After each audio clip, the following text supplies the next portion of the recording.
Great morning all of you dear student. आज हम कक्षा 7th में सेकंड चैप्टर नमक का दारोगा करेंगे, जिसके लेखक मुंशी प्रेमचंद हैं। यह कहानी नमक का दारोगा मुंशी प्रेमचंद की प्रसिद्ध कहानी है। इसमें दो मुख्य पात्र हैं, मुंशी वसीधर पहला पात्र और दूसरा पात्र पंडित आलोपति।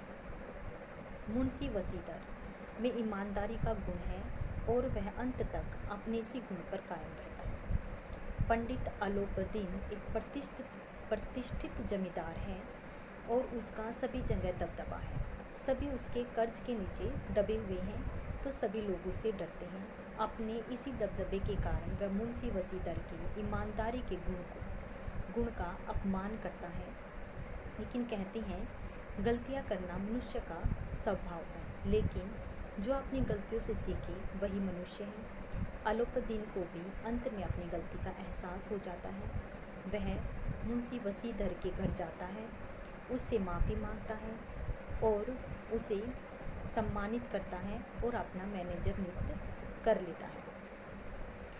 इस प्रकार यह कहानी मुंशी प्रेमचंद एक प्रसिद्ध कहानी है। स्टार्ट करते हैं। जैसे कि मैंने बताया है, नमक का दारोगा मुंशी प्रेमचंद द्वारा लिखित एक प्रसिद्ध कहानी है। इसमें मुंशी प्रेमचंद ने समाज में फैले भ्रष्टाचार और रिश्वतखोरी को दर्शाया है। हमें बताया है कि किस प्रकार से कर्तव्यनिष्ठ और ईमानदार व्यक्ति को चाहे भले ही कुछ समय के लिए नुकसान उठाना पड़े, लेकिन अंत में वह समाज के लिए अनुकरणीय उदाहरण बन जाता है। देखिए, जब नमक का नया विभाग बना और ईश्वर प्रदत्त वस्तु के व्यापार करने का निषेध हो गया।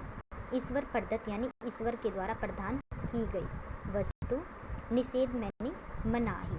जब नमक का नया विभाग बना, नया विभाग होता है नमक पर कर लगाना, जहाँ नमक पर टैक्स लगाया जाता है। जब नमक का नया विभाग बना और ईश्वर प्रदत्त वस्तु के व्यापार करने का निषेध हो गया, यानी कोई भी खुले रूप से नमक का व्यापार नहीं कर सकता था, तो लोग चोरी छिपे इसका व्यापार करने लगे। अनेक प्रकार के छल प्रपंचों का सूत्रपात हुआ, यानी अनेक प्रकार के छल प्रपंचों को रचा गया। कोई घूस से काम निकालता था तो कोई चालाकी से। अधिकारियों के पो बारह थे, यानी सभी के पो बारह थे, यानी सभी अपने जो अधिकारी थे खूब मज़े कर रहे थे, सबको ऊपरी आय मिलती थी। पटवारी का सम्मानित पद छोड़कर लोग नमक के विभाग में प्रवेश लेने को वहाँ दारोगा पद पाने के लिए ललचाते थे। यानी नमक के विभाग में जो चोरी छिपे जो व्यवहार होता था, इंसान वहाँ रिश्वत लेता था और अच्छा पैसा कमा लेता था। वहाँ दारोगा पद के लिए ललचाते रहते थे कि कोई हमें वहाँ दारोगा बना दे और हम वहाँ मनचाही रिश्वत लें।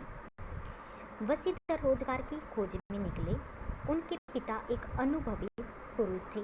समझाने लगे, बेटा घर की दुर्दशा देख रहे हो, ऋण के बोझ से दबे हुए, ऋण मीन्स कर्ज के बोझ से दबे हुए हैं। लड़कियां विवाह योग्य हो गई हैं, यानी जो लड़कियां हैं वो विवाह योग्य हो गई हैं।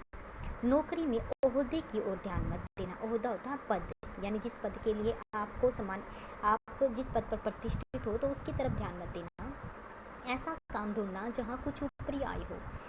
मासिक वेतन यानी ऊपरी आय हो, रिश्वत ऐसा काम ढूंढना जहाँ रिश्वत मिल सके। मासिक वेतन तो पूर्णमासी का चांद है। मासिक वेतन यानी जो महीने का जो वेतन मिलता है, जो महीने की तनख्वाह मिलती है, वह तो पूर्णमासी का चांद है, जो एक दिन दिखाई देता है और घटते घटते लुप्त हो जाता है। जैसे पूर्णमासी का चांद होता है, धीरे धीरे समाप्त हो जाता है।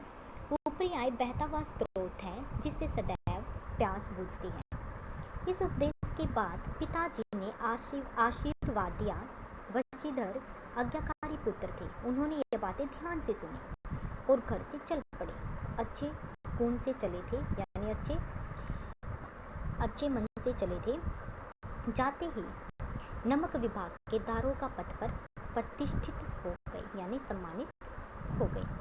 वेतन अच्छा और ऊपरी आय का तो ठिकाना ही नहीं था। वृद्ध मुंशी जी को कुछ संवाद मिला, यानी कुछ सुख मिला, तो वे फूले न समाई, क्योंकि ऊपरी आय उन्हें ये पता चला कि दारोगा पद में ऊपरी आय बहुत ज़्यादा है। आगे हम नेक्स्ट डे करेंगे। धन्यवाद।